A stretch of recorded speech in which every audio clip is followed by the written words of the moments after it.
Hi, Suzanne from Flatwearable Artisan Jewelry.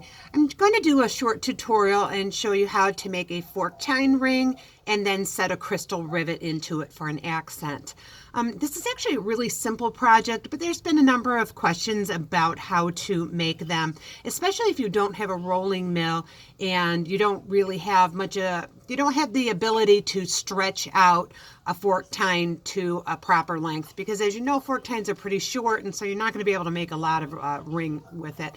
So what I've done is I've taken this serving fork here, I've marked out where I'm going to cut the piece out. So by cutting up into the base of the forks, base of the tines here, into this area here, I'm able to extend the length of the tine, and thus I'm going to have a lot more material that I am able to work with.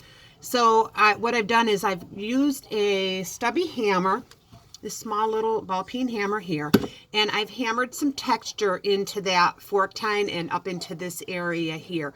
It's a lot easier to go ahead and add texture if you're going to do it by hand hammering while the fork is still intact. That way you are less likely to smash your fingers. So I'm going to go ahead and cut that out. I'm going to use my mini bandsaw. You can cut that out with a jeweler saw, with a Dremel and a cutoff wheel, whatever method you're most comfortable in using to cut that fork tine out. So we're going to move over to the mini bandsaw and cut this piece out. Okay, so I'm going to cut this out here on the mini bandsaw. I'm going to grab my glasses so I can see what I'm doing.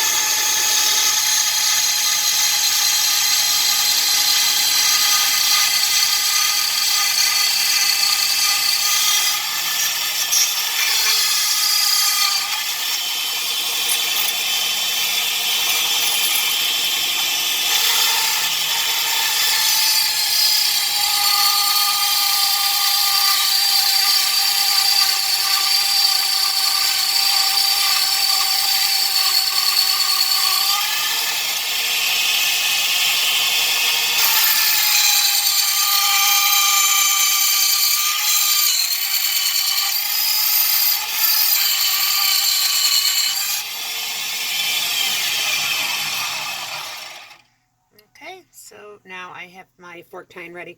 I'm going to go to my vertical belt sander and I'm going to smooth the edges and round that tip. Okay, I'm here at the vertical belt sander. Let me just get this set up here. You can also do this on the stone wheel on a mini grinder, and then we're going to follow up with the fiber wheel on the mini grinder.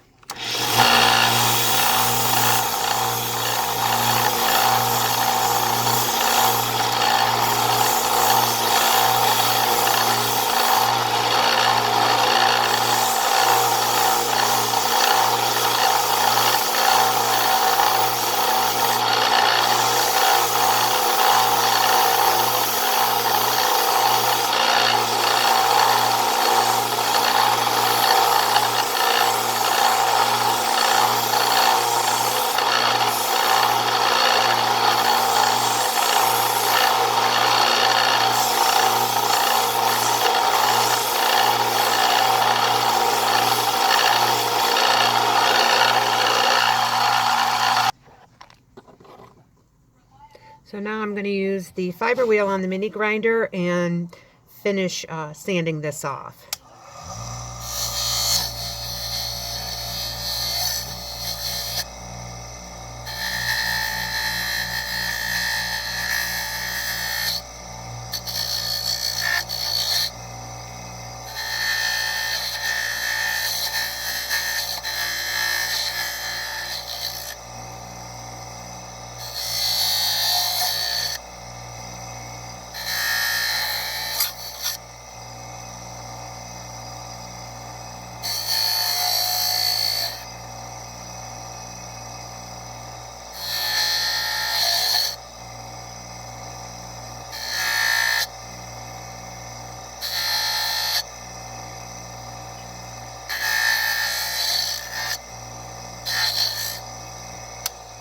Okay, so this is all prepped and ready now, and we're going to move to the bender and shape this into a ring. All right, we're going to go ahead and we're going to bend this into a ring shape.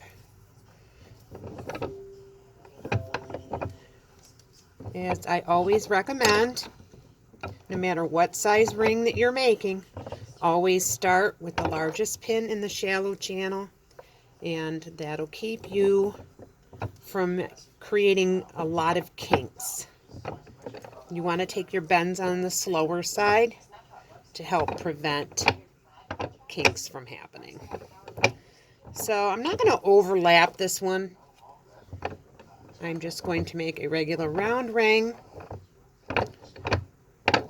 and create a butt end ring. Okay, so that's all shaped now.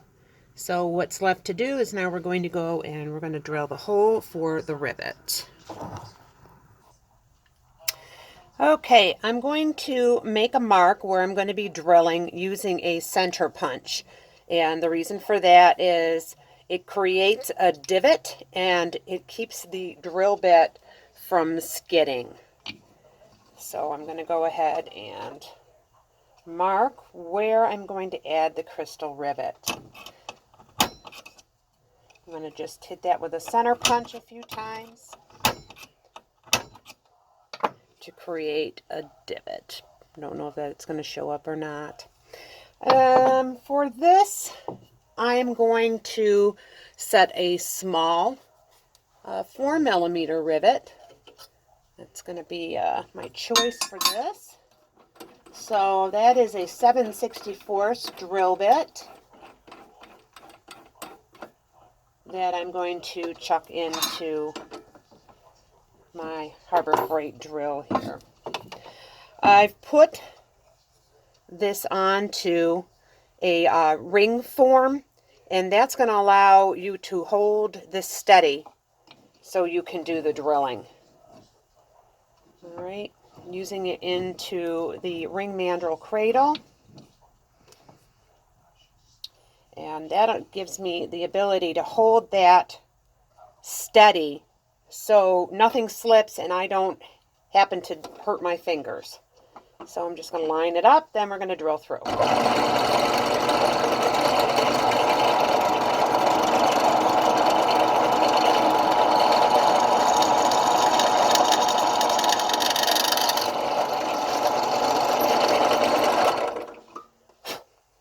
Okay, so now it's just a matter of setting the crystal.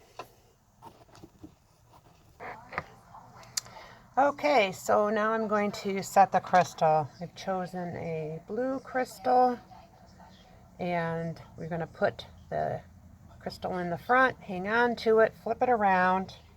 Then I've got these jewel wax setter tools, and it makes picking up the cap easier and allowing you the ability to place it on the back of the post of the crystal. Sometimes they're hard to pick up and hang on to, so those jewel wax setter tools work really well for that.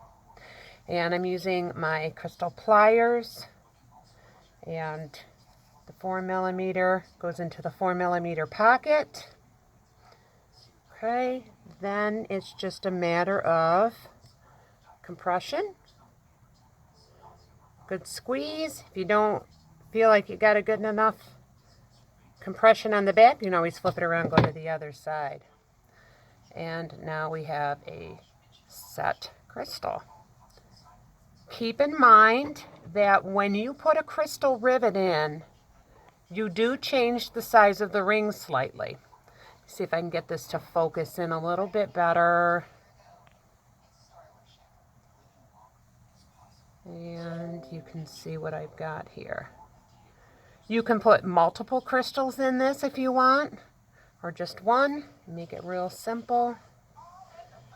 And that's how you do it. If you have any questions, be sure you post them, and I'll be happy to answer them, and we'll talk to you again soon. Bye-bye.